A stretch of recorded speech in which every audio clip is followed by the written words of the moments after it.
Vem cá, eu continuo. Olha, agora eu não estou conseguindo ver vocês. Ninguém, nem ninguém. Tem, Só tem uma a- setinha aí embaixo que você consegue andar com a tela. Embaixo dos rostinhos tem uma setinha. Você consegue andar com ela pela setinha. Passa com o mouse no rosto da gente. Aí vai eu aparecer não uma vejo, seta. não, eu não estou vendo nada. Bom, eu vou falar e aí a gente tira Tá, o compartilhamento de tá, tela e tá, você vai conseguir ver todo mundo. tá, Mas vamos lá. tá. Bom, boa tarde a todas e todos. Queria agradecer imensamente a presença de vocês aqui, em especial a Luciane Medeiros, a Nilza Rogéria Nunes, Maria Luísa Valente, que gentilmente aceitaram fazer o debate hoje sobre mulheres, movimentos de resistência e enfrentamento à violência. Lembrando que a gente está gravando, né? Isso vai para o site do Departamento de Serviço Social da PUC-Rio. Então, vai ficar disponível no Facebook, no YouTube do departamento. Quem não autorizar a sua imagem, né? Então, só desligar a câmera, por favor. Quem desejar certificado, colocar o nome completo e o e-mail no chat. Não esquecer de colocar e-mail, porque senão não tem como enviar depois o certificado para vocês. E que mais? Essa é um desdobramento, digamos assim, né? Porque a gente teria aula presencial esse semestre no Polo Caxias, da especialização em assistência social e direitos humanos, mas em função da pandemia, as atividades presenciais foram interrompidas.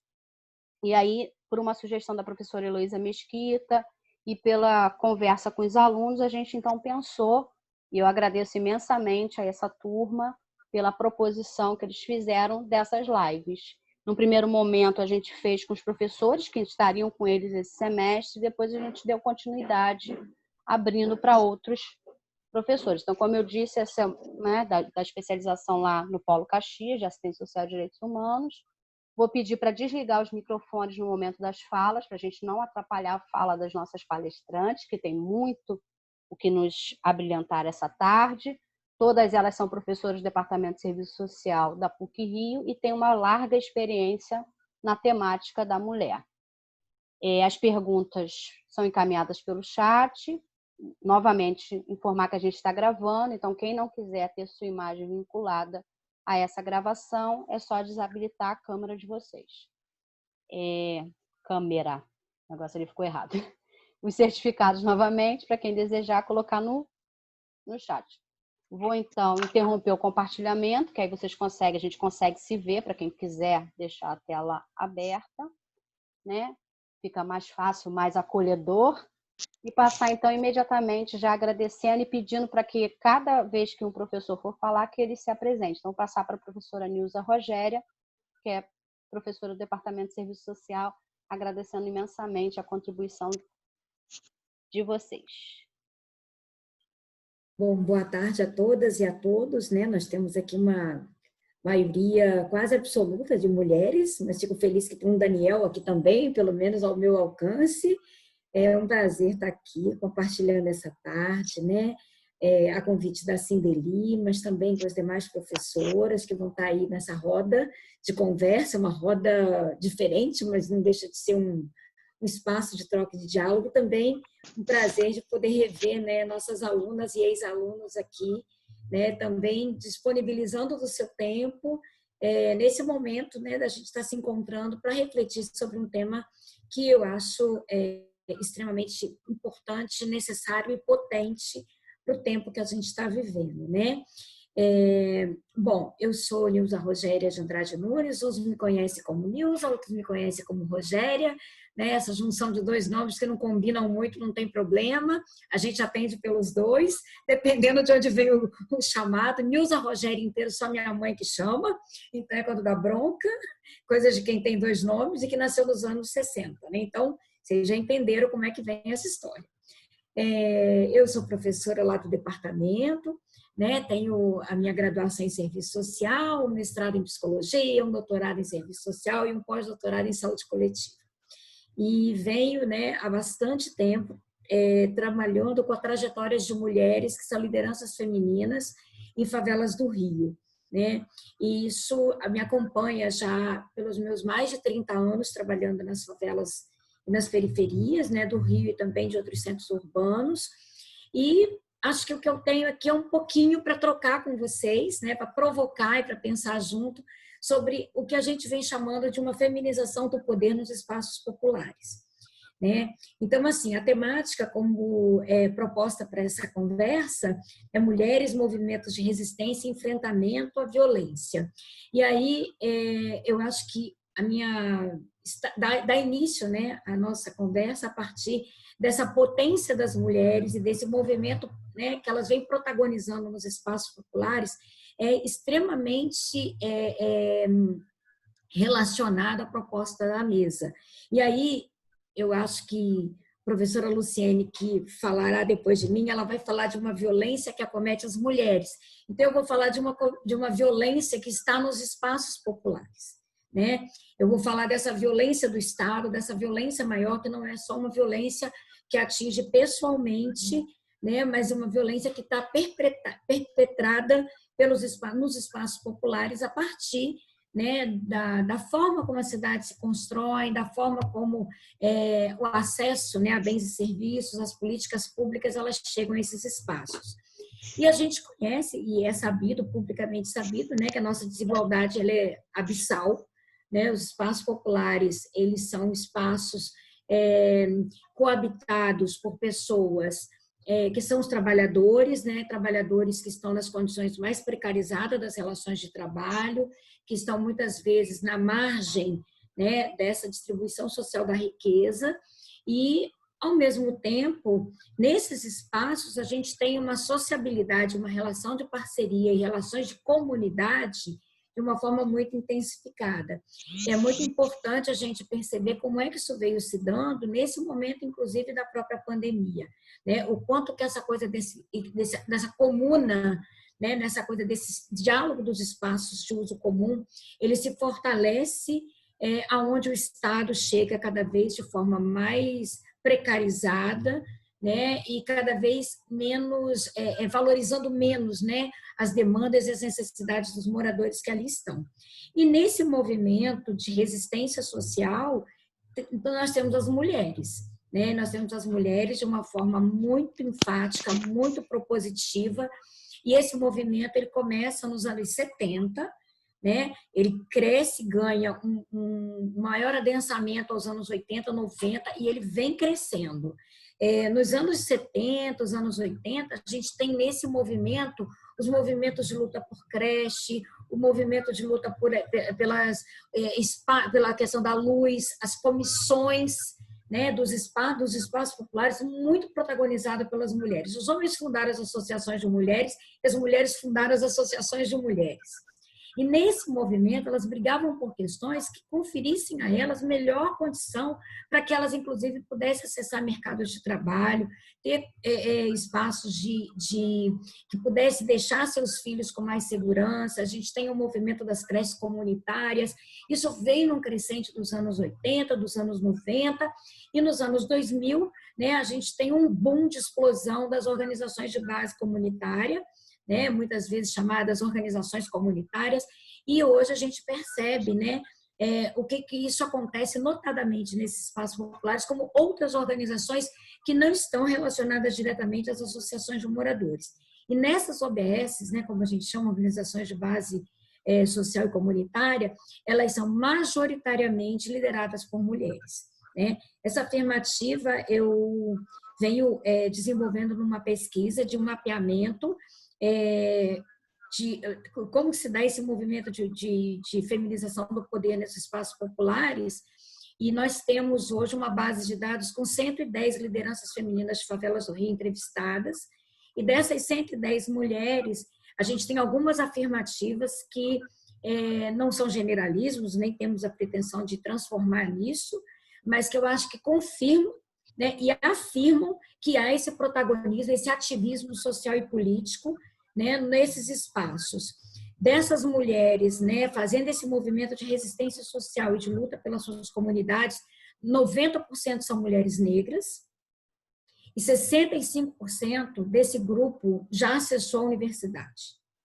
E isso tem um peso muito importante na nossa reflexão, à medida em que a gente percebe que elas têm um desenvolvimento pessoal, elas saem, elas se formam, elas buscam maior conhecimento, mas elas voltam para a comunidade e transformam isso num jeito de falar e de fazer, de resistência e de contaminar positivamente as outras. É aquilo de ela vem, ela dissemina, ela traduz isso para uma linguagem comunitária e nessa tradução dessa linguagem comunitária ela vai trazendo outras mulheres junto com elas. Então, elas ocupam esse lugar que é exatamente pela falta da presença do papel do Estado, né, dessa forma mais direta e necessária, mas elas não perdem a dimensão da responsabilidade do Estado pelo seu papel, pelo seu lugar e pela sua responsabilidade propriamente dita. Mas enquanto elas buscam e elas se movimentam nessa direção, fazendo todo um trabalho de rede, né, elas não atuam sozinhas, todas elas estão engajadas em fóruns, em coletivos, em movimentos comunitários, elas são representantes nos conselhos de saúde, nos conselhos de assistência, no conselho de criança e adolescente, elas estão engajadas nos espaços de mobilização social, né? Mas elas, ao mesmo tempo, elas não ficam esperando esse movimento, elas fazem um movimento local com uma perspectiva de cidade, com uma perspectiva de país.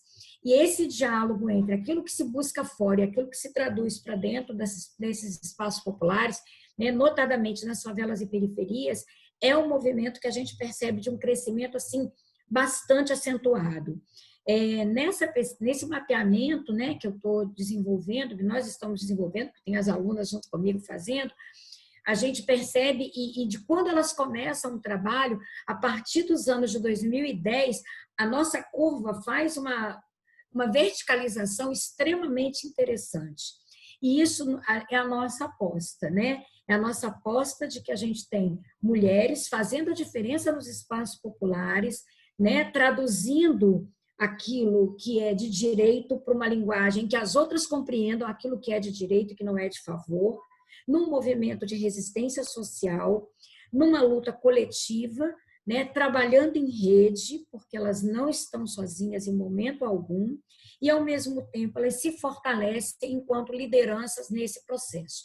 Esse nome liderança é um nome que eu, particularmente, tenho as minhas resistências a usar, mas a gente também precisa entender que não é a minha forma de falar, mas é como elas se referem. Elas se autorreferem, elas se reconhecem lideranças femininas, elas se reconhecem lideranças comunitárias.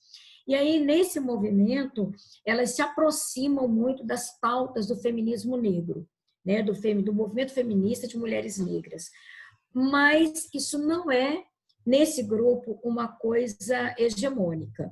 Né? Nesse grupo, que eu digo, dessas mulheres, nessas andanças, eu acho que passou de 100 a um número expressivo e distribuído por toda a cidade do Rio de Janeiro. A gente alcança todas as regiões, Zona Norte, Zona Sul, Zona Oeste, né, por enquanto focalizado realmente na região metropolitana, na cidade do Rio, depois a gente vai expandir para a região metropolitana, mas quando a gente pensa nesse número de 110 mulheres, com essa identificação, hora que sim, hora que não, do processo, do que seria essa luta feminista, né, desse feminismo negro, a gente pergunta para as que não se declaram feministas por quê?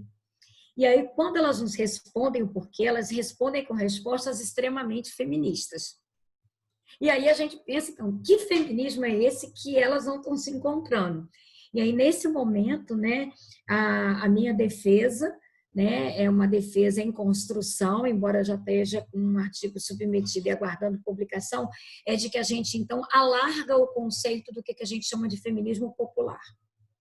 Então, a gente está chamando que é um outro feminismo, né, que é um feminismo popular, que é esse feminismo construído a partir da base comunitária, a partir de outras demandas, a partir de outras pautas políticas que não são aquelas a única que atinge as mulheres, mas se constroem a partir desse encontro entre essas mulheres que se fortalecem nesse movimento, mas que também têm um advocacy, né, com um ativismo que vai além do seu espaço de vida e de pertencimento. Ela vai em busca de uma ampliação desse sentido né, desse sentimento, desse sentido de ser mulher e desse sentido de fazer movimento social. E aí eu acredito, né, que esse feminismo popular, que no Brasil ele é muito pouco sistematizado, mas ele está muito sistematizado numa perspectiva dos movimentos sociais, né, das mulheres do campo, das mulheres indígenas. Eu acho que as mulheres de favela, como é o nome que eu venho adotando desde da defesa do meu doutorado, né, que essa mulher de favela, ela não é a mulher da favela. Ela não é uma mulher que vive na favela. Ela é uma mulher de favela porque ela tem a favela em si como um espaço de sociabilidade onde ela tem, nesse espaço, uma pauta política, né? É um outro jeito de fazer política. É uma política que se faz de base. Quando a gente está aqui num sábado, quantas delas estão fazendo grupos ou fazendo, ainda no período da pandemia, fazendo distribuição de cestas básicas, e nessas distribuições de cestas básicas, elas não estão se contentando em distribuir arroz e feijão. É muito interessante observar como vieram campanhas vindo das mulheres para que se tivesse outras coisas nas cestas, tipo café da manhã para as crianças. Tem que ter leite, tem que ter achocolatado. Eu vi uma campanha de um grupo de manguinhos, liderados por uma liderança feminina de manguinhos, que ela estava pedindo dinheiro numa vaquinha online para completar a cesta, porque ela dizia que não era só de carboidrato que o povo precisava. Precisava de ovo, de verdura, de legume, que era nisso que tinha a nutrição necessária para fortalecer o sistema imunológico. Então, eu acho que elas transpõem, né, nesse sentido, acho que até da própria maternagem mesmo, nesse sentido, né, de ter esse sentimento do cuidado, que eu acho que vai dialogar com o que a professora Maria Luísa vai trazer mais na nossa conversa, né? Também a importância que olhar para esses problemas que elas se propõem a atuar sobre eles de uma forma feminina, de uma forma que tem um olhar numa perspectiva mais aprofundada, né? Que não é só dar o arroz, o feijão, o açúcar, a farinha, o macarrão. Mas como a gente precisa pensar que precisam-se de outras coisas, que as crianças precisam de fralda, que os idosos precisam de fralda, né? Que as pessoas precisam de escuta. As pessoas precisam falar. Quem está perdendo suas pessoas na favela, quem está ficando desempregado nos espaços populares, notadamente são os mais pobres. E essas pessoas também têm suas dores, né? Têm suas flores, mas também têm suas dores. E como é que você acessa essa rede, né, de serviço, de suporte social, e o quanto que essas pessoas se dispõem, se disponibilizam para tal. Então, assim, eu já cheguei no meu tempo, acho que eu já até passei uns 5 minutinhos, sendo ele nem fez um oi para mim. Ah, tá delicioso ouvi-la. É uma provocação para a gente poder pensar. Vou adorar ouvir os contrapontos de vocês, se não concordam, se discordam de tudo que eu falei, acho ótimo, que a gente vai estabelecer realmente um diálogo, né? A gente tem essa experiência em construção, e por ser uma experiência em construção, esse espaço de reflexão e diálogo coletivo é muito necessário, né? Então, essa é só para a gente dar um start aí na conversa de hoje à tarde, né? Mulheres em movimento, sim. Fazendo resistência social, sim. Enfrentando a violência, sim. De todas as formas que elas conseguem acessar. Isso sem falar da proteção de umas com as outras, que eu deixo a bola para a Luciene. Muito obrigada. Perfeito, Nilza, Rogéria, obrigada. Queria registrar a presença de diversas alunas, diversos alunos, dar um abraço virtual em cada um, em especial a professora Sueli Bulhões, que está aqui conosco, professora Heloísa, professor Daniel, que é professor do curso, né, de especialização em assistência social e direitos humanos, além da fala de vocês, né? A Rogéria, a Luciene e Maria Luísa. Vou passar então imediatamente para Maria Luísa, agradecendo mais uma vez, pedindo para ela se apresentar antes da fala dela, por favor. Acho que era eu. Então, eu me atrapalhei. Desculpa, gente. Não era isso? Era a Luciene. Então, eu voltando a fita. O bom de bate-papo é isso, que a gente faz ao vivo. Tá hoje... A Cinderela já está fazendo inversão. Não, eu prefiro falar depois da Lu, ótimo, tá bom? Tá bom, gente, desculpa. Desculpa a confusão. É bom que distrai um pouquinho. A gente ri. É essa a intenção do sábado à tarde, né? De também ser um momento de debate, mas um debate suave, como se fosse um café da tarde virtual. Luciene, desculpa, Maria Luísa. Passo imediatamente para a Luciene Medeiros, que inclusive é coordenadora do Polo de Caxias, né? De onde a gente está tentando falar, né, enquanto especialização de assistência social, tentando, que a gente queria estar lá ao vivo e ao cores, né? Acredito que todos nós adoraríamos estar lá, como a gente está sempre, quase todo sábado, nos nossos bate-papos, né? Tão prazerosos. Mas, mais uma vez, desculpa passar para a professora Luciene. Por favor, se apresente e fique à vontade aí nos seus 15, 20 minutos de fala. Obrigada, Cindeli. Boa tarde a todas e a todos. Eu quero aqui dizer para vocês da minha alegria de estar aqui nessa roda virtual.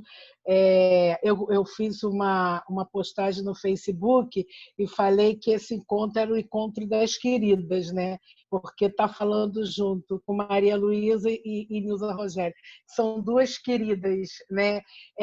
Coordenado por Cindeli, que é uma querida, é uma parceira, todas elas, né? E aqui tem Heloísa e Sueli Bulhões, né? Que foi minha professora, eu tive a honra de tê-la como professora, minha colega de trabalho, com quem a gente aprende a cada dia, então ela é muito, muito querida. E aí quero agradecer a presença e a paciência de vocês num sábado à tarde, né? Quero agradecer a todo mundo, os meus alunos e alunas do curso de extensão, que estavam de manhã comigo e com a professora Cláudia Freitas, e agora aqui, e a professora Mônica Rosa, que é uma professora de Caxias, é uma amiga muito querida, que também aqui está com a gente. Então, eu sou Luciene Medeiros, sou professora do Departamento de Serviço Social da PUC-Rio, sou professora da graduação, sou professora da pós-graduação em políticas públicas de enfrentamento à violência contra a mulher e a pós-graduação, a especialização em atendimento à criança e adolescente vítima de violência doméstica. Lembrando que esse segundo curso, é muito especial para o departamento, né, Sueli? Porque foi o primeiro curso de especialização do nosso departamento, tem mais de 20 anos, então eu sempre faço questão de fazer esse registro, né?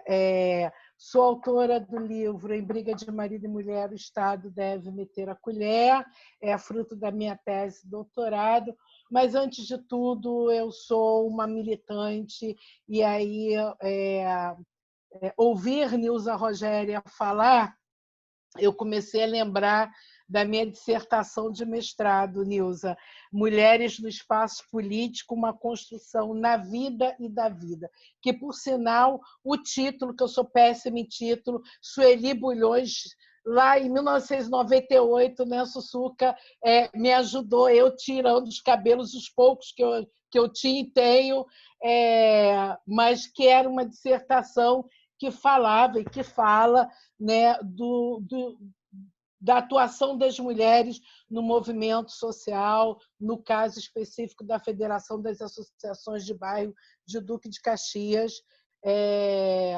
E aí isso, né? Uma construção na vida dessas mulheres e da vida dessas mulheres, né? E aí, lembrando que eu acho que a primeira coisa que é importante a gente lembrar, né, como Nilza falou, a gente está falando de uma história que começa lá na segunda onda do movimento feminista mundial e brasileiro, e aí centrando no Brasil,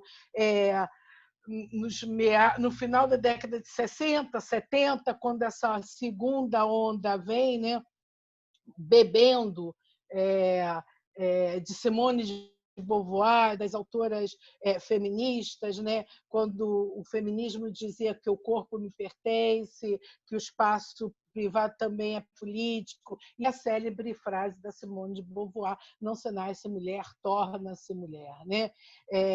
Sob esse feminismo, né, que vem, que todas as políticas públicas neste país, né, voltadas para a desigualdade de gênero são estabelecidas, são formuladas, são implantadas e são implementadas, né?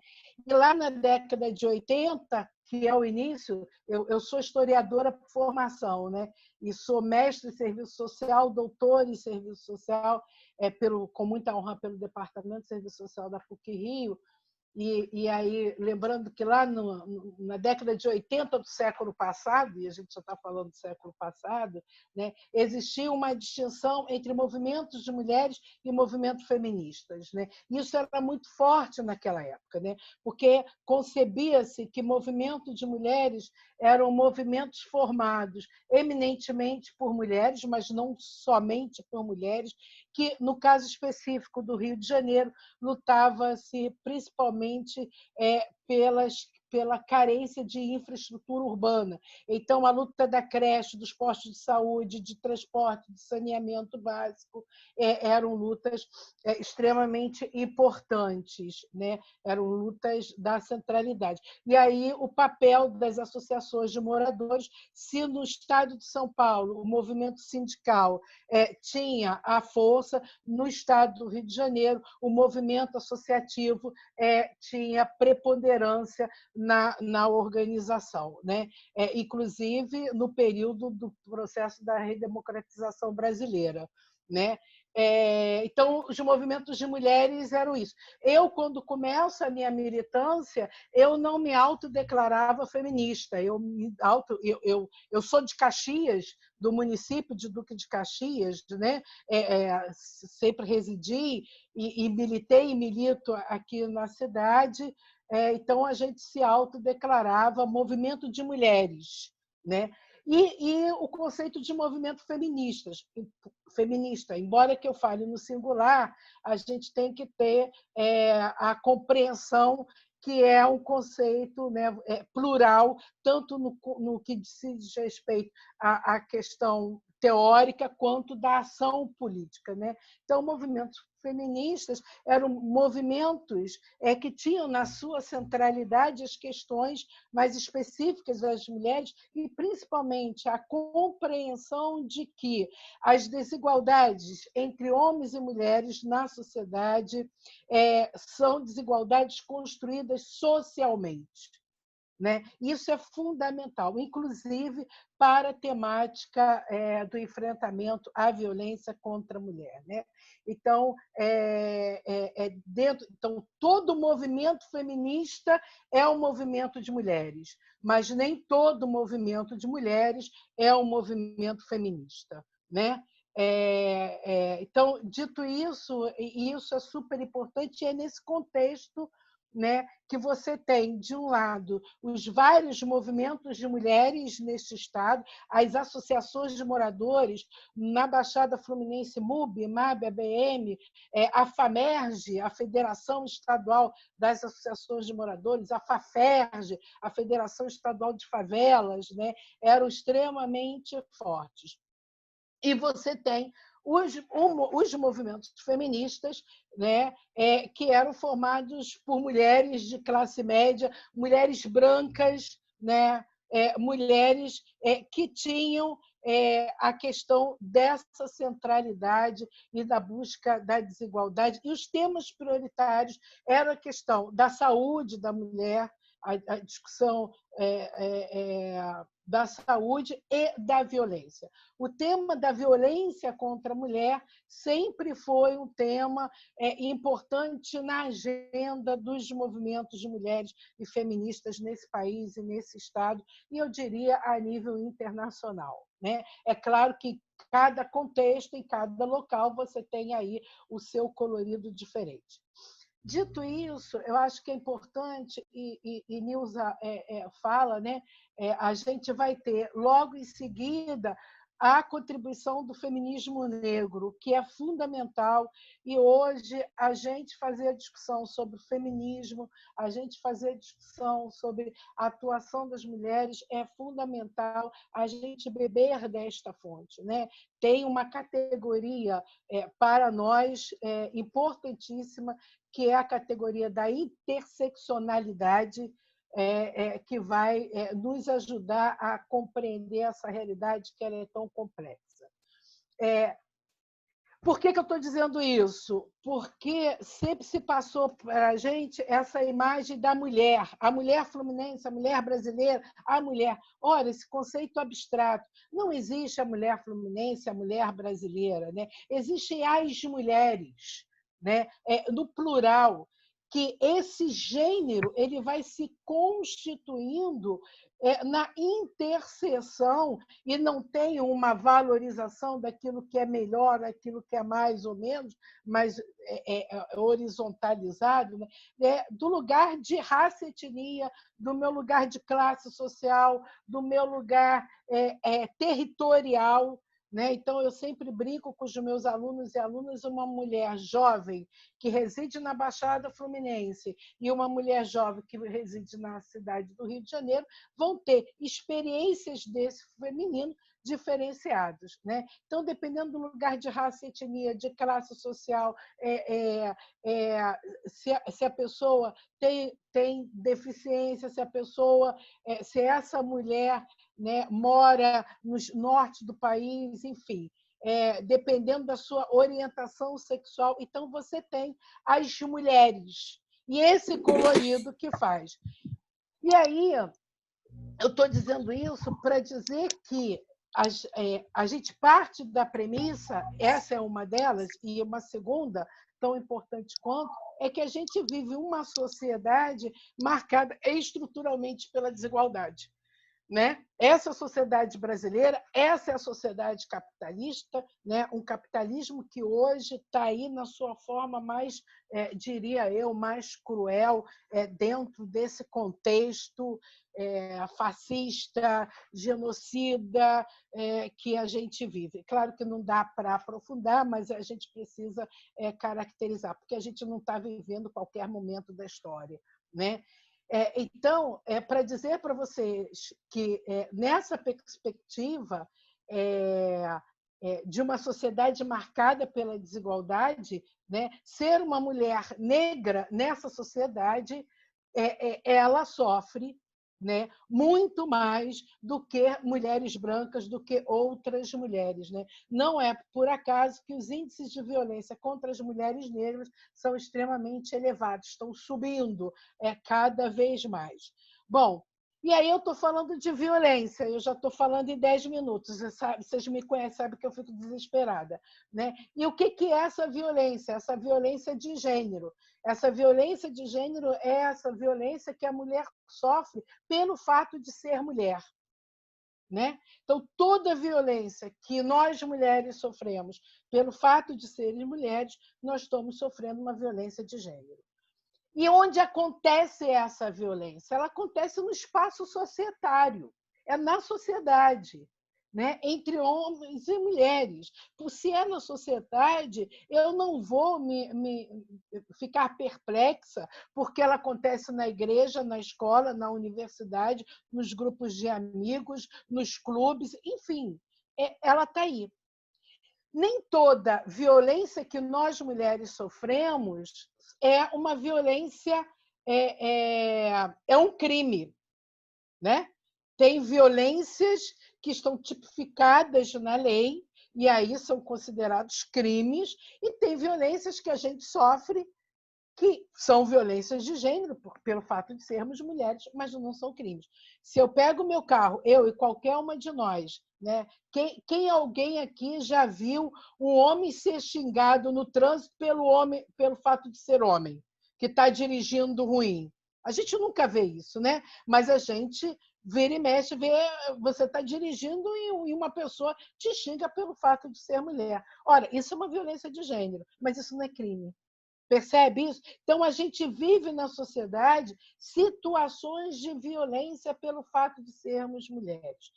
E aí, por que a gente trabalha com essa categoria de gênero, né? Porque a gente entende, e por isso que eu falei lá do conceito do movimento feminista, que essa relação entre os homens e as mulheres, que são marcados pelo poder e controle do masculino e feminino, são relações aprendidas, são socialmente construídas.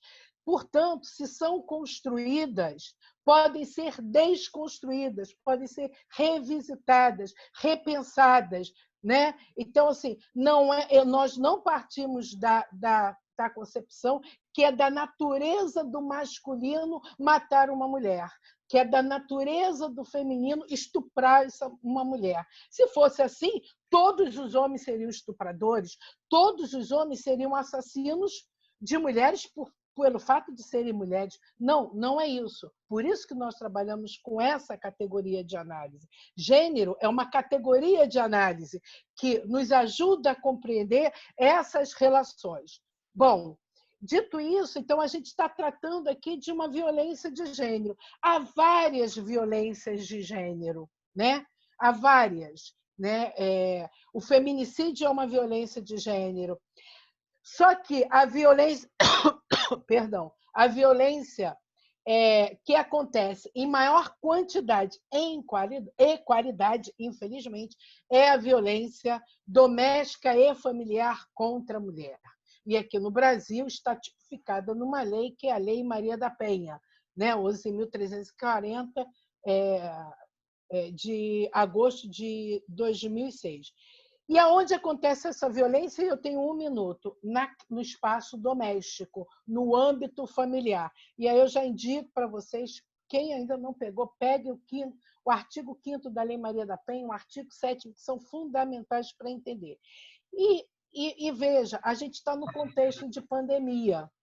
Não é por acaso que a violência está acontecendo, né? Com maior quantidade, por mais que a denúncia esteja diminuindo. E aí, no debate, a gente pode falar um pouco sobre isso. Então, essa violência doméstica e familiar contra a mulher é essa violência de gênero que acomete mais as mulheres, né? Que acontece nesse ambiente doméstico, o famoso, com aspas, lar docilar. E aí, nada mais apropriado de discutir do que um contexto de pandemia. Eu cravei 15:02, Cindeli. Perfeito. Perfeita fala, perfeito cronômetro. Enfim, obrigada, Luciene. Tanto a sua fala quanto a da Nilza nos faz borbulhar aqui de tantas questões, né? Não tenho dúvida que Maria Luísa também vai nos abrilhantar com muitas inquietações. Então, dito isso, vou dizer também, né? Dito isso, já ia passar para ela, mas voltando, dito isso, a gente também já chegou a 55 pessoas aqui no sábado, né? Então, um público bem interessante para um sábado à tarde. Passar para Maria Luísa, agradecendo também a participação dela e pedindo para que ela se apresente, para que a gente tenha então, um pouquinho mais de conhecimento sobre vocês. Obrigada mais uma vez. Bom, queria agradecer, primeiramente, em nome da Cindeli, né? Agradecer a presença de vocês aqui todos e todas. É um prazer estar aqui.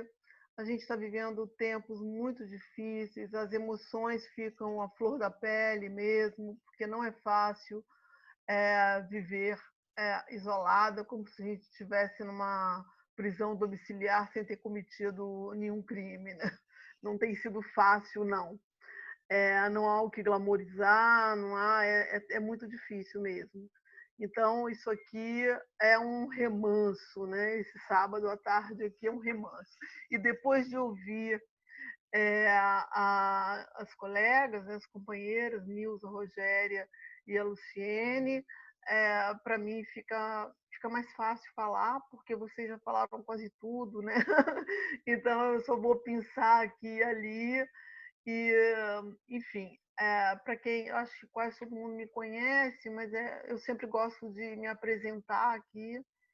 E também agradecer os convidados, os alunos e alunas aqui, é muito bom estar aqui.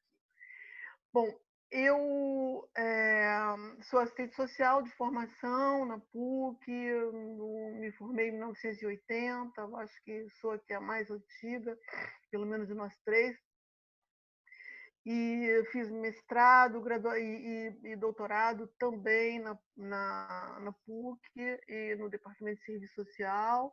Eu não sou uma pesquisadora, o meu lugar sempre foi o chão da sala de aula, depois que eu me tornei professora, há cerca de 15 anos, e eu nunca abandonei a linha de frente do trabalho como assistente social. É o trabalho como assistente social que alimenta a docência, e eu sempre digo que eu mais aprendo do que ensino dando aula, né? Enfim, eu gostaria de falar um pouquinho assim da minha trajetória nessa questão feminina, né? Para chegar até a questão do cuidado e dessa violência que se pratica contra a mulher no judiciário, que é o meu campo de trabalho. Eu sou aposentada do Tribunal de Justiça e depois de 3 anos de aposentada, eu retornei como perita externa em vara de família, assistente técnica, enfim.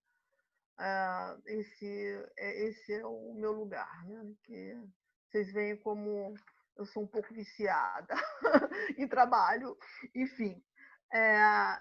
Mas as inspirações, né, que legitimam a minha presença aqui nesse lugar, ela faz parte de uma trajetória bem antiga, porque eu tinha apenas 18 anos quando um amigo da minha irmã, que é bem mais velha do que eu, né, e também era um amigo bem mais velho, me fez cair me entregou, assim, me deu, leia esse livro, era nada mais, nada menos do que O Segundo Sexo, da Simone de Beauvoir. Então, eu posso dizer que fui uma garota de sorte. Eu tinha apenas 18 anos, isso numa cidade bem pequena, de 40 mil habitantes, no interior de Minas, né? Então,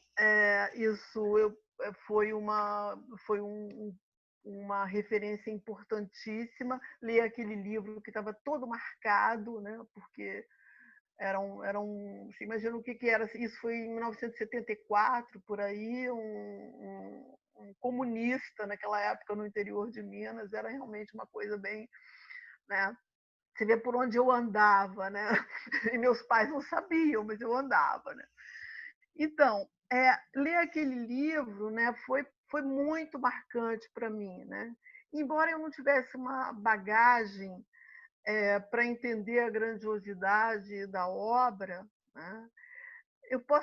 Aquilo ali foi um ponto de virada na minha vida. E quando a gente ouve uma pessoa de 18 anos falar em ponto de virada, vai dizer assim, mas você ainda vai ter muitos pontos de virada na vida, né? 18 anos a gente ainda não viveu quase nada, né?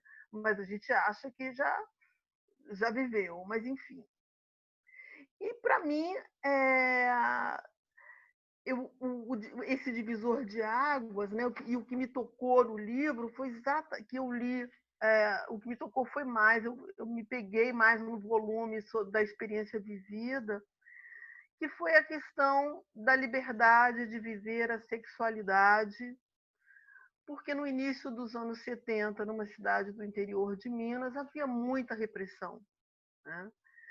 Então, como uma menina branca que teria oportunidades educacionais, de receber a educação superior, que tinha, enfim, que não precisava se preocupar com a própria sobrevivência, né? Então, a liberdade de viver a sexualidade era, naquele momento, algo muito central. Né? Então, a questão da dissimetria de gêneros, do sexismo, da opressão feminina, ela foi durante muito tempo ignorada na minha vida pessoal. Eu entendia que eu já tinha resolvido essa questão. Mas ela foi retomada onde? No exercício profissional. Né? Eu tenho uma dívida muito grande com a minha profissão, porque eu acho que o serviço social é uma profissão muito transformadora. Ela é uma profissão que te coloca em contato com questões que você não seria, não teria que enfrentar se você tivesse numa outra área de formação, né? Então, e isso veio, quer dizer, essa questão dessa dissimetria, entre os gêneros, eu me deparei com ela muito fortemente quando eu comecei a trabalhar em varas de família, isso já na metade da minha experiência, da minha carreira profissional, já com 30 anos, mais de 30 anos.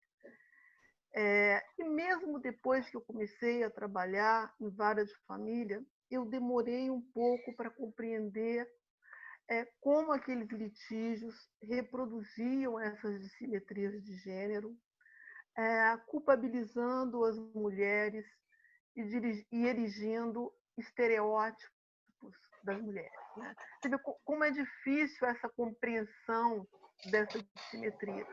Se tudo está bem com você, com a sua vida, né, aparentemente, né, a gente acaba não enxergando, como, por exemplo, dentro de casa, muitas vezes, dentro da família, se você olhar para trás, você pensar que a sua família, os seus pais são amorosos, dedicaram mais, assim, gastaram mais para a educação do menino do que da menina, né? Isso é naturalizado. O menino tem uma educação mais sofisticada, mais cara, porque ele vai depois devolver isso à família. Enfim, é uma lógica muito própria, né, do patriarcado. Eu, de fato, não era muito ligada a essas questões.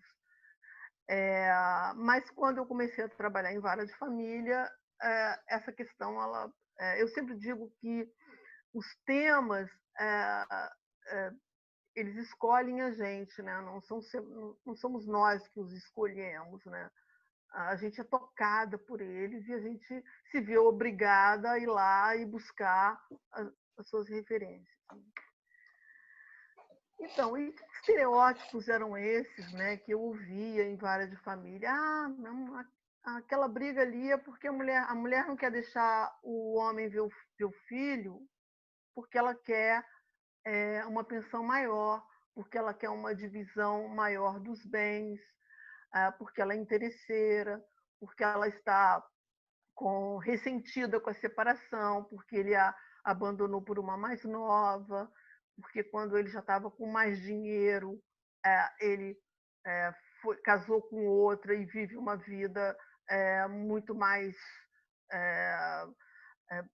com muito mais recurso, né, do que... É claro que a separação ela implica em divisão de bens, e nessa divisão de bens, quem sai perdendo é sempre a mulher.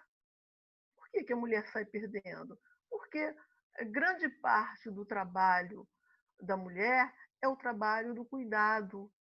E esse trabalho do cuidado, ele é desvalorizado, ele é desqualificado, ele é vilipendiado, ele não é reconhecido, e muito mais, no caso da maternidade, ele é sentimentalizado, né? A mulher, na condição de mãe, ela não pode reclamar, quer dizer, reclamar da pensão, né? Seria querer uma recompensa financeira para exercer aquilo que é da natureza do dom, né? A maternidade é um dom, né? Isso em vara de família continua assim, né? São as assistentes sociais e psicólogos que colocam o dedo nessa ferida. No âmbito das questões relativas ao direito de família, o cuidado é algo totalmente despolitizado, o cuidado é algo totalmente romantizado, né? Você é capaz de ler um livro, né? Eu já vi muitos, quer dizer, claro que eu não li, mas folheei assim e vi que Não tinha nada além de romantizar o cuidado, né? E romantizar o cuidado é desqualificá-lo, porque o cuidado é trabalho, e é trabalho duro, né? E quem cuida são as mulheres. A primeira divisão social do trabalho foi a divisão do trabalho entre homens e mulheres, né? E para as mulheres ficou o quê? Ficou o trabalho mais pesado e barato, né? Tanto é que as profissões que são uma extensão do cuidado, né, elas são profissões que não têm um reconhecimento, né? Não só um reconhecimento social, mas um reconhecimento financeiro, que é decorrente do reconhecimento social, né? Quer dizer, e se de um lado tem as mulheres que são chamadas de, de interesseiras, que querem o dinheiro, que impedem a convivência para poder colocar o filho como moeda de troca, tem as mulheres pobres que têm filhos um atrás do outro por causa do Bolsa Família. Ainda tem esse estigma, né? Como se o Bolsa Família fosse, né, pagar o cuidado e para gastar o dinheiro do Bolsa Família tomando cerveja. Pô, quem é que não gosta de uma cerveja? Por que também não pode tomar uma cerveja? Mais do que isso, né? Enfim, e as mulheres são elas que cuidam. Então, aí as estatísticas, um dado que está ali aí que é publicado todo ano no IBGE. Quem é que cuida mais são as mulheres. E se elas cuidam mais, é, elas também, às vezes, se excedem no exercício do cuidado, né? Às vezes elas batem, às vezes elas exageram, até mesmo no sentimento de posse, né? Quem faz mais, exagera mais, né? Eu sempre digo aqui em casa com a Elza, minha funcionária, ela que de vez em quando, ela não está em casa, mas é ela que de vez em quando joga no lixo minhas colherzinhas de café, porque ela que limpa, ela que de vez em quando mancha uma roupa, porque ela que lava. Agora sou eu que estou manchando, que estou lavando, que estou jogando no lixo, e que estou vendo o lado duro desse trabalho, né? Enfim, essa romantização do cuidado, né, ela aparece de uma forma muito brutal nas varas de família, né? E o judiciário não há sensibilidade no judiciário fora das equipes auxiliares para essa questão, né? Na hora de fazer na hora de determinar o valor de uma pensão alimentícia, não, isso aí é golpe da barriga. Gente, golpe da barriga é o quê? É o golpe contra a própria mulher, né? É ela que sai de lá, ela que fica com o filho sozinha, uma gravidez solitária, uma maternidade solitária, uma pensão pequena, né? O golpe da barriga é um golpe contra a própria mulher, né? Porque não deve ser fácil criar um filho sozinha. Então, esses estereótipos, eles exigem, né, um olhar crítico sobre eles, né? E eu, como assistente social, o meu trabalho foi, quer dizer, a minha pesquisa, digamos assim, o meu esforço, né, foi dirigir um olhar crítico para esse estereótipo, né? A questão do cuidado, ela é sempre tratada como um dever que é cobrado em maior grau à figura materna, né? Ninguém fala se um pai perde a guarda de um filho, tudo bem, ele paga uma pensão lá e tudo bem. Agora, se uma mulher perde a guarda de um filho, é a pergunta, mas o que ela fez? O que ela fez de errado para perder a guarda, né? A sociedade julga, né, de forma muito dura as mulheres, né? Nada se diz nas discussões correntes do direito sobre o valor do cuidado, né? Como eu disse, sobre esse valor, esse trabalho barato, desqualificado, que a sociedade entregou às mulheres, eximindo o Estado de cumprir os seus deveres de oferecer creches, boas escolas e saúde. Ao contrário, fala-se do cuidado no âmbito do direito de família como um dever da família, o que o despolitiza e moraliza. Moral essa que incide sobre as mulheres. Então, o cuidado, ele é da ordem da reprodução da vida, do afeto, da proteção das pessoas mais vulneráveis.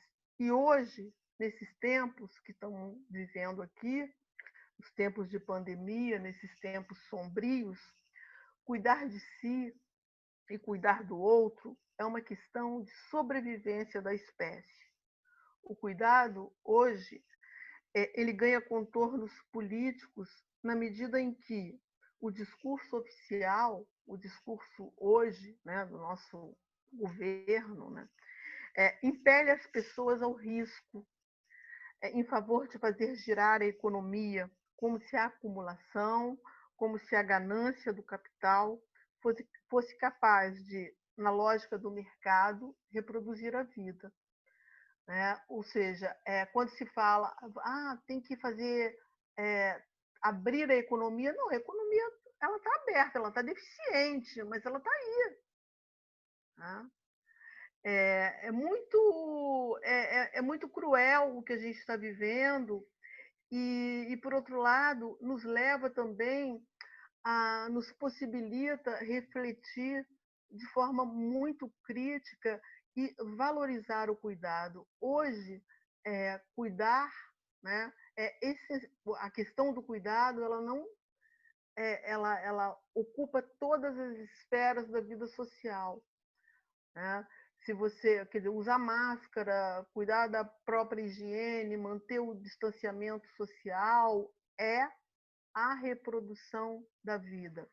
É algo revolucionário, é algo que vai contra essa lógica, né, perversa do capital, a lógica do dinheiro, da economia pela economia, do mercado, da sua mão invisível, como se ele fosse capaz de reproduzir a vida. Não, a economia sozinha não é capaz de reproduzir a vida sem o trabalho amoroso do cuidado. Eu acho que eu não ocupei 15 minutos, mas é isso que eu tenho para dizer para vocês. Bom, foi brilhante a fala de todas as três, a gente só agradece. Inclusive, aí no bate-papo, várias e várias pessoas agradecendo, parabenizando, dizendo que é uma honra passar essa tarde com esse time de mulheres fantásticas, que como é bom rever as eternas professoras, muitas saudades, um prazer estar aqui com vocês. Todos os sábados tem sido maravilhoso. Como é bom ouvir essas mulheres potentes e maravilhosas, com fraternidade, sororidade. Olha, tem algumas observações aqui bem interessantes. E aí vamos lá. A Nívia coloca: o movimento feminista, com a romantização da violência contra a própria mulher, os 50 tons de cinza, o 365, fique coerente. Ainda tem que se lutar e muito. Ainda com a cultura que apanhar é sinal de ser amada. A mulher é discriminada por ser mulher e ponto. Isso é cultural. E até se desconstruir isso é um longo caminho. A Érica Botelho fala: fazendo um recorte tanto sobre os movimentos feministas quanto da violência de gênero, à medida que vão acontecendo os recortes, a situação vai ficando ainda mais complexa e acirrada. Mulher negra com deficiência e por aí vai. Como são as articulações dessas mulheres? Como são as denúncias? Elas se articulam? Participam também com facilidade na favela dessas construções? Como têm sido as denúncias das mulheres com deficiência sobre violência doméstica nesse período? Vocês têm notícias? A Cíntia reforça, né, que vocês estão falando, dependendo da roupa que a mulher usar na audiência de família, então haja preconceito. A Jaqueline vai completar, dizendo: como estamos dialogando acerca dos movimentos de resistência feminino, sinto falta do meio acadêmico dessas discussões críticas acerca da realidade de mães solos, chefes de família, dada a sobrecarga de trabalho pago e não pago. E nesse contexto de pandemia, observamos que esta mulher tem sofrido mais demissões, dentre outras questões referidas, dificuldade de conciliação entre trabalho pago, cuidado e sustento financeiro. Então, ela gostaria que as professoras falassem um pouco mais sobre esse contexto. A Cíntia pontua de novo que se a mulher viajar para fazer um mestrado, o pai pede a guarda do filho e diz que a mãe abandonou o filho. O homem pode viajar a trabalho sem problemas. A Regina Coelho também acrescenta, sinalizando que dentro do direito previdenciário também a mulher, quando sofre violência, recebe auxílio-doença. Ela não está doente, ela sofreu violência e esse fato não entra no contexto da estatística das mulheres que perdem seus empregos pela violência sofrida. A Vânia Maurício fala, a mulher sofre julgamento de valor a todo tempo, inclusive de outras mulheres. A Regina Coelho complementa, a mulher, quando não quer ter o filho, ela é criminalizada pelo aborto, mas o homem não é condenado pelo aborto social causado por ele quando abandona a mulher grávida.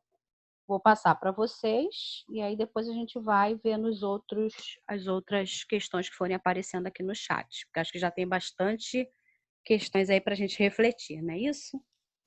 Não sei qual das três que quer começar.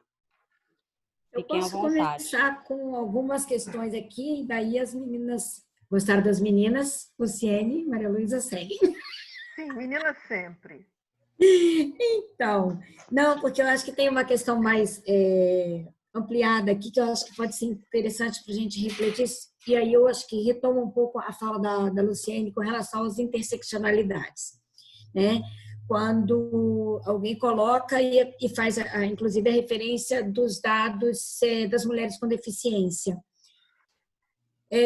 A interseccionalidade, né, na verdade, ela considera no seu tripé, né, as diferenças a junção de gênero, raça e classe, e a gente acresce as dimensões de território, né? Porque não só falar de gênero, raça e classe, mas a dimensão territorial de onde essa mulher está faz uma diferença substancial em como ela acessa serviços e como ela processa, né, recursos e faz o diálogo com a própria vida. Então, quando a gente está falando da mulher que é preta, que é pobre, né?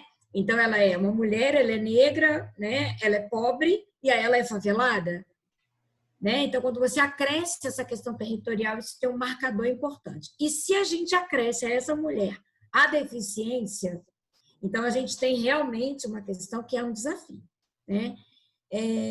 E aí pensar na questão da interseccionalidade, como é que isso vem sendo atravessado por esses movimentos. Eu acho que se a gente observa hoje o crescimento, eu arrisco a dizer, nos últimos 5 anos, né, tem mais tempo, mas eu acho que nos últimos 5 anos, o crescimento, o protagonismo das mulheres negras na produção acadêmica, né, de formar, inclusive, um arcabouço teórico, né, que transversa não só a questão delas como mulheres, mas em outras dimensões da vida social. Eu acho que isso é um marcador bastante importante, né? A gente tem autoras negras hoje que se tornaram referências em inúmeras temáticas. Então, eu acho que esse movimento, que é um movimento, quando a gente chama dessa resistência, ele vem se concretizando, né, e mostrando a diferença que ele faz na medida em que a gente começa a ter uma produção de conhecimento ou de nós para nós. E isso vai muito ao encontro da política e dos movimentos das pessoas com deficiência também, né? O movimento, se a gente observar o movimento das pessoas com deficiência, ele historicamente ele foi um movimento designado num modelo biomédico. Então, o que era o marcador da deficiência era o marcador da deficiência pela ausência de um membro por uma patologia. Então, ele era um marcador biomédico. Com o fortalecimento do movimento social das pessoas com deficiência, com ênfase maior a partir dos anos 70 também, esse movimento ele se protagoniza para um movimento social da deficiência. Então, você tira o foco do corpo doente para colocar o foco de que a sociedade precisa ser para todos e todas, independente de como é este corpo, né? E aí a gente enfrenta, sim, uma questão muito importante, que é quando isso se fala de um corpo feminino, né? O que são as violências de estupro em mulheres surdas? Isso é uma questão extremamente importante, porque ela não grita. Então, assim, quando a gente acresce a questão da deficiência dentro dessa perspectiva, e aí trazendo para a perspectiva, inclusive, do cuidado, quando essa pessoa tem a questão da deficiência, ela é mulher, ela é de classes populares, né? Ela tem deficiência, como é que isso se dá nessa rede de proteção e cuidado? Porque se ela tem uma deficiência, mas ela está morando em Ipanema, no Leblon, ela certamente vai ter um recurso de cuidado diferente daquelas pessoas com deficiência que estão nos espaços periféricos. Então, essa questão é um desafio. Recentemente, eu vi uma notícia, não sei os dados, para quem perguntou sobre como é que essa questão vem ocorrendo agora no tempo de pandemia, mas de uma violência, de um estupro, né, sobre mulheres que não conseguem fazer essa denúncia, ela não conseguiu fazer a denúncia, ela tem o problema de ser surda e não conseguia gritar. Então, são barreiras que a gente, enquanto sociedade, precisa ainda pensar em políticas públicas que incluam, né, que sejam inclusivas de verdade, porque a Érica colocou aqui no chat agora, inclusive ela não vai da delegacia fazer deficiência, porque não vai ter intérprete de Libras, intérprete de linguagem de sinais para ela. Então, ela não vai fazer denúncia que não tem quem a atenda. Se a gente pensar nessas dimensões da violência, trazer a questão da violência, da violência, inclusive, na questão do autocuidado, a gente não sabe, ou pelo menos eu não conheço, a rede pública como é que faz preventivo em mulheres cadeirantes, que não podem subir aquela escadinha para subir na maca. Então, quando a gente associa dentro dessas violências, e essa violência ela não é só a violência sexual, mas é a violência do Estado, né? Se a gente associa um outro marcador, né, nesse conjunto que são das mulheres pobres, das mulheres, né, pretas, das mulheres de favela e periféricas e deficientes, a gente então precisa, né, ouvir e dialogar com muito mais intensidade, porque a esses segmentos eles vão ficando cada vez mais agudizantes. E ainda trago um outro determinante que eu acho que ainda pode piorar tudo isso.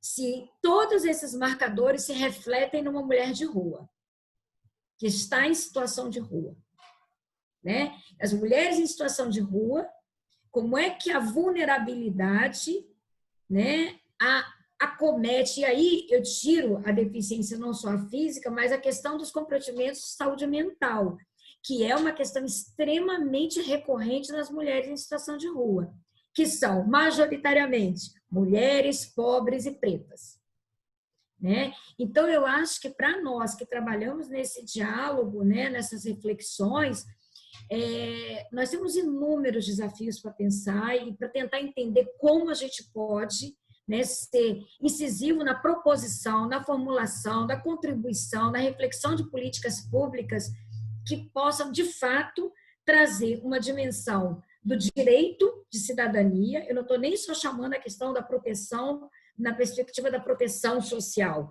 mas da proteção, não, da garantia do direito de que sejam levadas em conta essas diferenças, né? E aí, vou rodar a bola, é só para pensar no trabalho das mulheres solos, né? Que acho que foi a Jaqueline que colocou, né, como é que a academia, a gente precisa pensar nessa questão das mulheres solos, que são maltratadas socialmente, né, inúmeras vezes, justamente porque elas têm um trabalho pago, elas têm a questão de acrescer a elas o cuidado da casa, o cuidado da criança e a vulnerabilidade na perda do emprego. Eu acho que realmente a academia ainda precisa olhar para isso com muita atenção. Eu não tenho acompanhado exatamente essa produção de dados, de informação nesse sentido, mas só de curiosidade, a minha primeira inserção em pesquisa foi na década de 80, quando eu estava na graduação. Meu primeiro trabalho de iniciação científica foi com mulheres chefes de família. Então, eu acho que isso já me acompanha há quase 40 anos. E eu acho que em quase 40 anos eu não tenho respostas. Deixa a Luciene seguir com a bola. O aborto paterno. Vai aí, Luciene. Senão eu vou ficar falando um monte. Pois é. Não, maravilhoso. Eu queria pegar algumas questões, que eu acho que tentando juntar aqui algumas coisas. Esse momento que a gente está vivendo, e não dá para a gente fazer nenhuma atividade sem pensar que a gente está num momento de pandemia, a gente está numa fase, principalmente no estado do Rio de Janeiro, que eu computo muito crítica, né? Porque a gente está aí nesse processo de abertura que, no meu entendimento, de uma forma quase que irresponsável, né? Na perspectiva do cuidado e não da lógica do capital, né? Porque da lógica do capital está corretíssima, tá, né? Mas nessa perspectiva tão maravilhosamente trabalhada pela Maria Luísa, né? Então, não dá para pensar. Então, eu queria, ao meu ver, esse contexto da pandemia, ele faz tirar a poeira debaixo do tapete de temas que são historicamente pandêmicos nesse país. Então, vamos pensar aqui, por exemplo, na questão da desigualdade. É verdade que os movimentos de mulheres e feministas no país conseguiram vitórias absolutamente fabulosas, né? E a gente se inclui nisso, né? A própria concepção e a criação das delegacias especializadas de atendimento à mulher, as DEANs. Eu sempre digo, e muito pouca gente sabe, que as DEANs a ideia de ter uma delegacia especializada de atendimento à mulher foi uma concepção criada pelos movimentos feministas desse país, né? A própria Lei Maria da Penha, enfim, e os vários avanços que a gente teve. Muito que bem. Então, é inadmissível você ter... muito pouca gente diz que concorda que uma mulher deve ganhar menos que o homem, exercendo as mesmas funções, etc. e tal. São desigualdades não mais consideradas como justas na nossa sociedade. Agora, há desigualdades consideradas no imaginário coletivo, socialmente, culturalmente, como justas.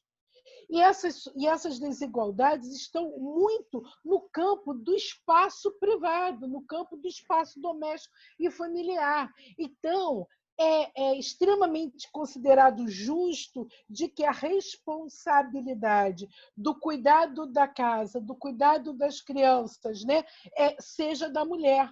O homem, no máximo, ajuda. Ora, se eu digo que o homem ajuda, implicitamente eu estou dizendo que ele é da responsabilidade dessa mulher essa tarefa, né? Então, são desigualdades culturalmente consideradas como justas. E aí a pandemia vem, né, e pega essa poeira e coloca, expõe ainda mais, potencializa essa desigualdade. Porque, veja bem, as mulheres que estão desempregadas são a grande maioria, são as mulheres em quantidade que estão nas filas da Caixa Econômica para conseguir o auxílio emergencial, né? São as mulheres que, trabalhando em home office, como nós, né, que temos a nossa sobrecarga de trabalho ampliada, né? Então, eu acho que essa questão que é cultural e que é da nossa sociedade, né, está sendo muito evidenciada. E não por acaso que essa violência que as mulheres sofrem são, na grande maioria, dentro de casa. Então, a mulher que vive violência, Ela hoje ela tem que lutar pela sobrevivência dela e dos seus filhos e filhas, da sua família. Ela precisa tentar criar estratégias para não ser vítima da próxima agressão, né? E aí, com o adendo de que hoje ela vive 24 horas, eu tô falando do momento um pouco anterior, que a gente estava vivendo no Rio, mas algumas estados a gente ainda vive, né? Que essa mulher, ela está o tempo todo com esse companheiro que é um agressor, e que o seu poder e controle sobre essa mulher, ele está muito mais potencializado.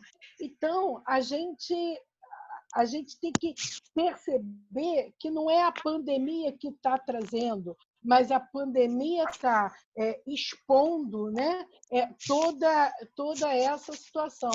Lembrar que tem um ditado popular que diz que em briga de marido e mulher não se deve meter a colher. Não é isso que a gente aprende desde lá quando criança? Não é isso que a gente aprende quando diz ele pode até não saber por que bate, mas ela com certeza sabe por que apanha? Ou seja, a ideia de que sempre ela está apanhando, ela está sendo humilhada e a culpa é dela, né? Ele está reagindo a uma atitude dela. Então, assim, essa violência, ela por si só é pandêmica. Né? A gente está vivendo duas violências. E não é só no Brasil, não, é no mundo inteiro.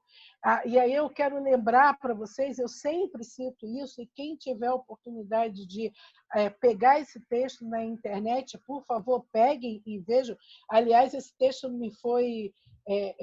Esse texto é da Organização Mundial da Saúde, da OMS, de 2002, e trata sobre a questão das várias violências, né? E lá em 2002, olha, quantos anos atrás, a OMS já dizia que a questão da violência contra a mulher era uma questão de saúde pública.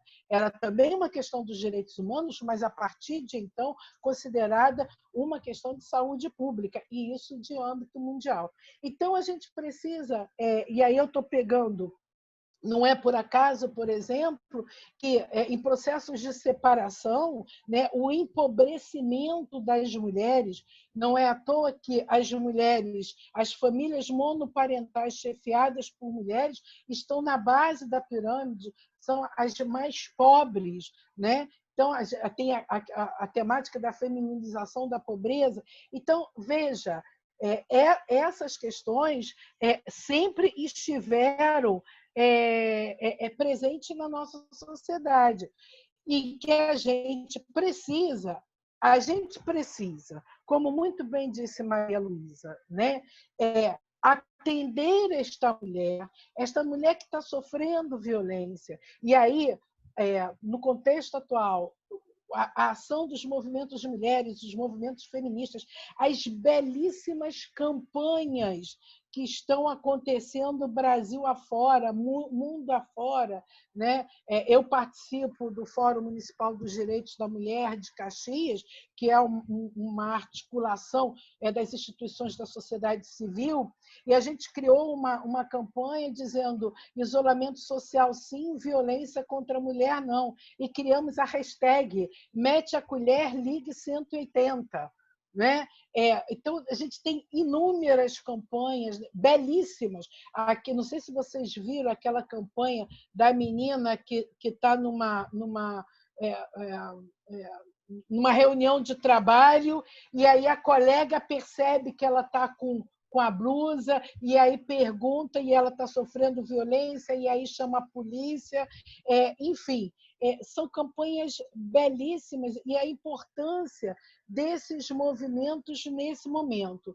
E por que eu estou dizendo isso? Né? Porque a gente tem as questões do campo cultural, então a gente precisa atender essas mulheres. Alguém falou das mulheres com deficiência. Eu queria trazer para vocês o nome da Thaís Victa. A Thaís Victa foi nossa aluna na especialização de políticas públicas de enfrentamento à violência contra a mulher. Ela é surda oralizada e hoje a Thaís Victa é uma militante nacional está aí em vários debates, fazendo várias lives, e o tema central da militância é a mulher com deficiência, é a questão da violência contra as mulheres, especificamente as mulheres com deficiência, né, que não é um problema hoje, né, é um problema de sempre. Então, hoje, os serviços especializados estão praticamente todos atendendo online ou atendendo por telefone. E aí, uma outra dica, a gente tem, nessa campanha do Fórum de Mulheres de Caxias, a gente fez vários cards dizendo como é que você busca DEAN, como é que você busca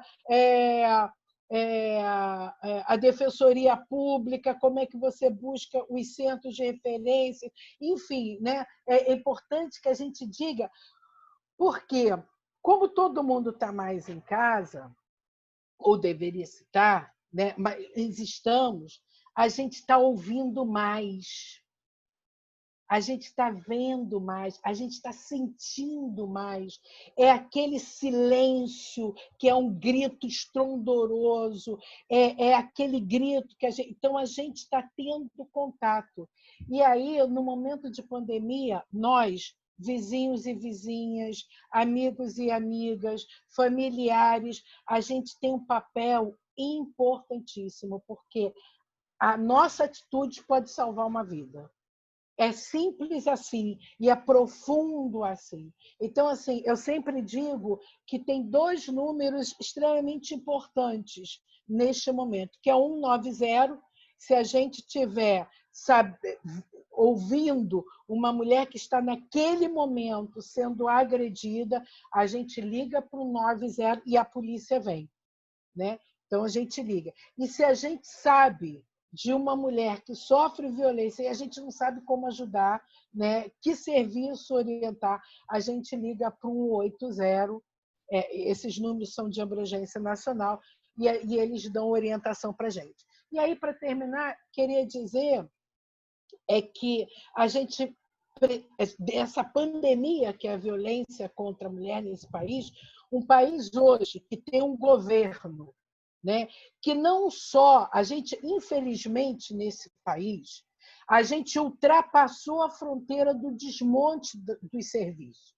Isso já está no campo do passado. A gente está vivendo um país em que o governo central e muitos governos de âmbito estadual e municipais estão numa política antagônica a todas as conquistas que a gente teve até hoje. É isso, é simples assim. Para vocês terem uma ideia, o ano passado o governo federal gastou 0%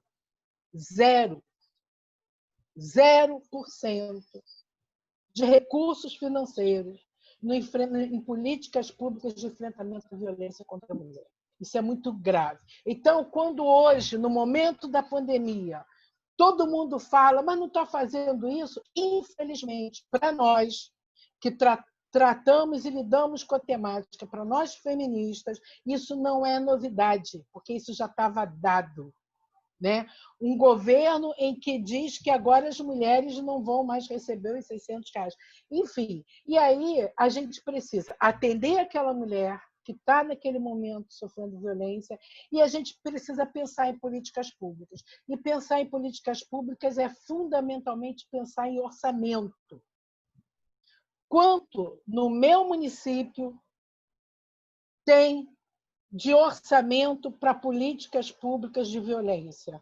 Aliás, para as políticas públicas voltadas para a equidade de gênero, porque não é só tratar da violência. A violência não pode ser descolada das outras expressões da desigualdade de gênero, pelo contrário. Então, eu acho que a gente precisa pensar um pouco isso. A questão da roupa, que a Cíntia falou, né, dependendo da roupa. Ora, o crime de estupro, por exemplo, Cíntia, para ratificar o que você fala, o crime de estupro é um dos poucos crimes onde que a gente pergunta, né, qual é o antecedente da vítima e não do agressor. Onde a gente pergunta, mas o que você está mesmo fazendo naquele lugar? Minhas alunas de graduação saem da PUC-Gávea às 9 horas da noite e moram na Baixada, moram na zona oeste do Rio de Janeiro. Chegam em casa 11h30, meia-noite. Chegam na escuridão, chegam sem transportes. Minhas alunas e meus alunos, só que qual é a diferença? Os meus alunos, eles são vítimas da violência urbana, e as minhas alunas são vítimas da violência urbana e da violência sexual. E a questão, por exemplo, da iluminação pública é fundamental para tentar reter essa violência. Então, assim, a coisa da roupa, né? Mas você estava vestindo o quê mesmo? Enfim, eu acho que é um pouco isso, assim, dele, falei demais. Maria Luísa? Oi, eu vou falar rapidamente. Enfim, essa questão da roupa, para vocês terem uma ideia, outro dia uma moça me perguntou com que roupa que ela deveria ir a uma entrevista com uma assistente social lá no judiciário. Aí eu disse, por que ela estava me fazendo essa pergunta? Porque ela tinha ela tinha levado um carão de uma juíza numa audiência de família, por causa da roupa dela. Ela é uma moça de origem italiana, então ela tem um jeito muito exuberante, ela usa muita maquiagem, ela usa muita roupa com estampa de animal. Ela seria, se a gente for usar um estereótipo, uma perua. Né? Mas isso foi...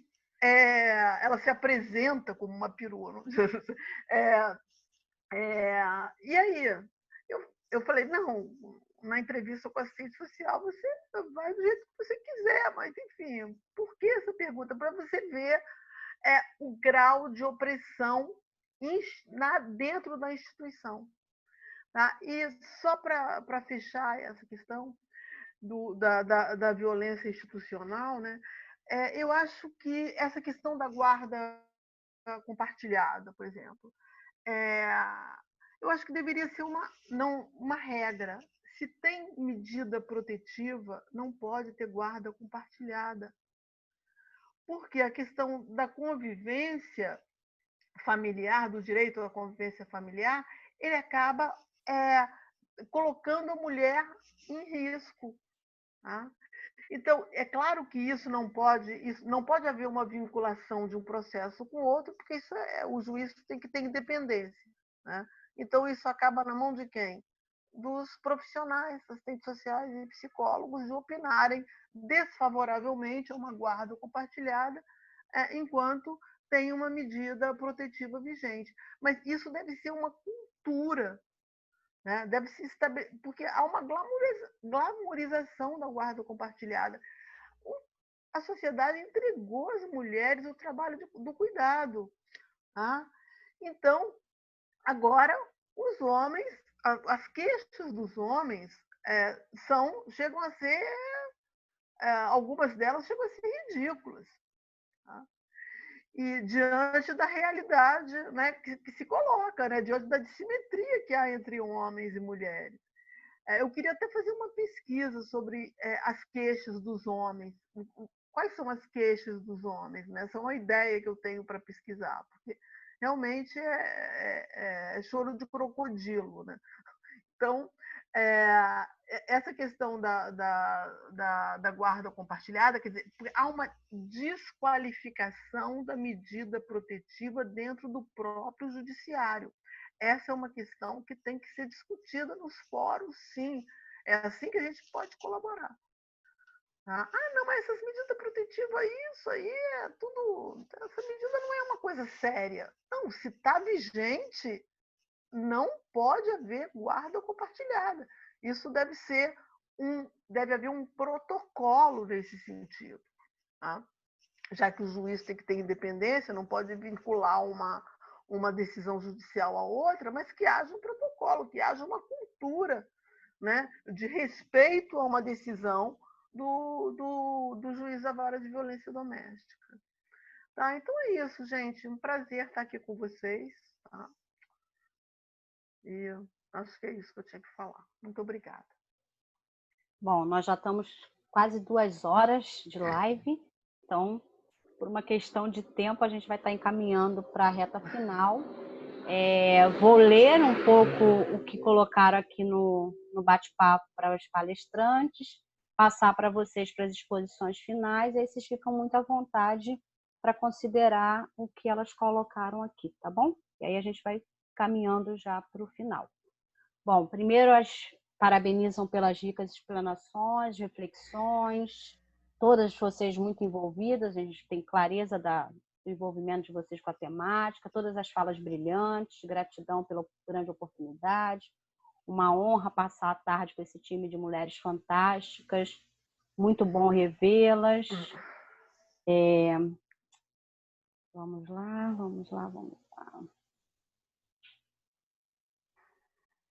Perguntas. A Simone, é muito complicado também ver como a mulher sofre discriminação muito forte por parte da própria mulher. A Thaís, a pandemia reforçou a centralidade feminina nos trabalhos de cuidado como sustento da economia capitalista. Trabalho esse que é invisibilizado e precarizado. Como podemos repensar e subverter essas estruturas? A centralidade feminina. Acho que isso já foi respondido, né? Será que eu pulei então? Deixa eu ver.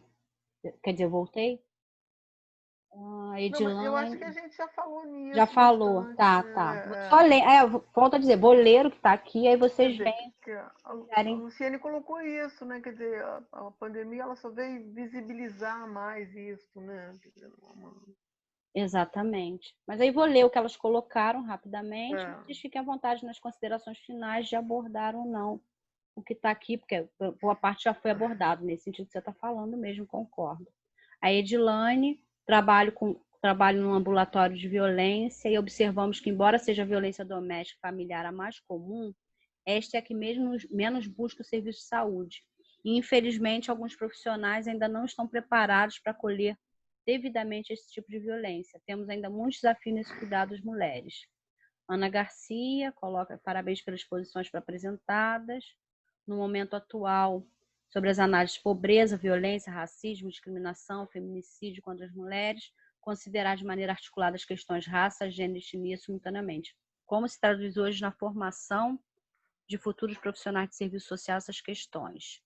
A Tamires, quais desafios do debate da temática do direito ao cuidado no serviço social, também já foi bastante abordado aqui, né?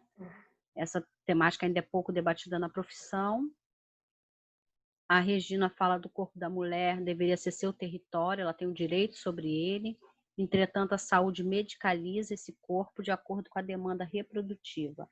As mulheres negras sofrem racismo institucional, além da violência na hora do parto. Ela sente dor como todos e todas.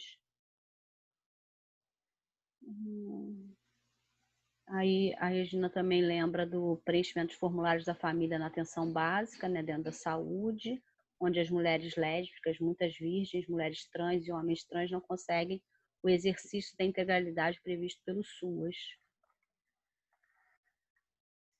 Aí vem os elogios, né, particulares, nem específicos. Me encanta a capacidade, a clareza e a fala da professora Nilza. A Luciene é um espetáculo. As professoras Heloísa, Luciene, Sueli, Nilza e Cindeli, que o Everaldo tem todas no currículo, gratidão. A Maria Luísa, para ele, que é uma referência. A Maísa fala sobre a relação do poder público, onde existem muitos relatos de mulheres que buscam assistência e que não têm. E a Elizabeth fala da relação da favela e do não poder chamar a polícia quando a gente presencia violência doméstica nesses espaços. Mais uma vez, a gente quer agradecer muito a participação de vocês. Sei que tem muitas questões ainda surgindo no chat, mas pelo adiantar da hora, a gente posteriormente pode estar pegando e encaminhando pelo e-mail para vocês, se vocês quiserem, as respostas. E agradecer e me despedir e passar então a palavra para vocês, palestrantes do dia, também poderem ter as considerações finais. Agradecendo mais uma vez a presença de todas e todos aqui. Vou colocar no compartilhamento de tela as palestras dos próximos sábados. Enquanto vocês se despedem, eu vou compartilhar aqui a tela. Não sei quem gostaria de começar. Bom, eu queria agradecer, né, mais uma vez e dizer que eu estou à disposição de todas vocês e todos, né, pelo e-mail, pelo Instagram, enfim, estamos juntos.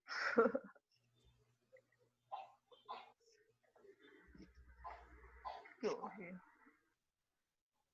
Falando com o microfone desligado. Eu acho Isso que está acontece desligado. muito, né? Eu queria agradecer o carinho de todo mundo que está aqui, né? Essa troca é sempre bom estar com pessoas muito queridas, né? Não só as minhas colegas, amigas, mas também ex-alunas, né? Aí Regina Coeli, Janaína. A Regina Coeli, por exemplo, ela é fisioterapeuta. Ela fez o curso de Políticas Públicas de Enfrentamento à Violência contra a Mulher. Ela tem um TCC brilhante, que ela fala da fisioterapia como essa ferramenta para o atendimento das mulheres vítimas de violência. Então, olha só como a gente precisa, né, desses vários conhecimentos. Alguém falou aqui do serviço de saúde, eu só quero lembrar que a gente precisa, no campo das políticas públicas, e é fundamental, e alguém falou da política de educação, né? A gente precisa capacitar, a gente precisa que os profissionais da assistência, os profissionais da saúde, os profissionais da educação, os profissionais da segurança pública, enfim, sejam capacitados para identificar essa violência. Né? Eu tenho muitos e muitos alunos que começam os meus cursos de extensão e especialização e dizem assim, gente, mas eu comecei a fazer o curso e de repente eu comecei a ver que lá na escola tinha um monte de caso, né? Lá no posto de saúde tinha, lá no CRAS tinha. Não, eles não apareceram, eles sempre estiveram lá. A gente que não tinha essa escuta qualificada, né? Porque, né, vai crescendo, e é importante que a gente que faz parte da rede de enfrentamento, que a gente tenha essa capacitação para encaminhar para a rede para os serviços especializados, né? Então, a política de educação foi um crime tirar dos planos municipais de educação em quase todos os municípios e estados a questão de gênero, né? Então, isso é uma luta, eu sempre digo, micro e macro. Essas duas, um está contido e um contém o outro, né? Ela precisa. Então, eu preciso pensar na mulher, eu preciso atuar, mas eu também preciso trabalhar no campo. E lembrar, por exemplo, as mulheres trans. Quando eu falo da Lei Maria da Penha, eu falo a mulher trans está contemplada na Lei Maria da Penha. Então, se você tem uma relação homoafetiva de mulheres, né, e ela sofre violência, ela pode ir na delegacia e pleitear e está aqui calcada na Lei Maria da Penha, porque a Lei Maria da Penha entende que a violência doméstica familiar contra a mulher é uma violência de gênero.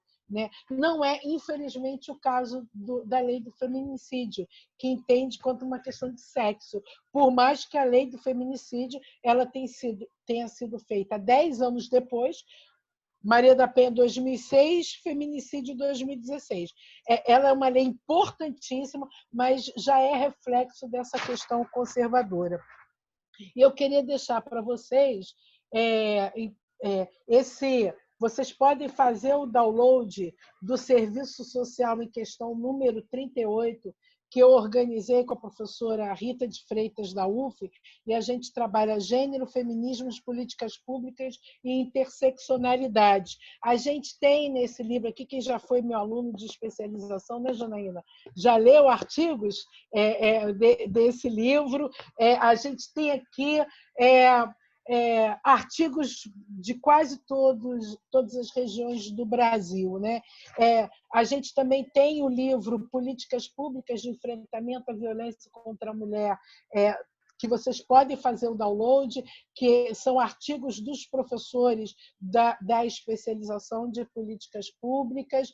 E eu estou com aí eu fazendo propaganda, deixa, tá, Sendelê? Eu estou com um curso de extensão aberto. Eu estou com um curso de extensão aberto, online. A gente está vivendo essa experiência agora para começar em setembro. Estou com um agora já iniciado, que é a violência doméstica contra a mulher, uma expressão da desigualdade de gênero. A Cíntia aí, minha aluna aí de manhã do curso. E quero muito agradecer. Obrigada, obrigada, obrigada.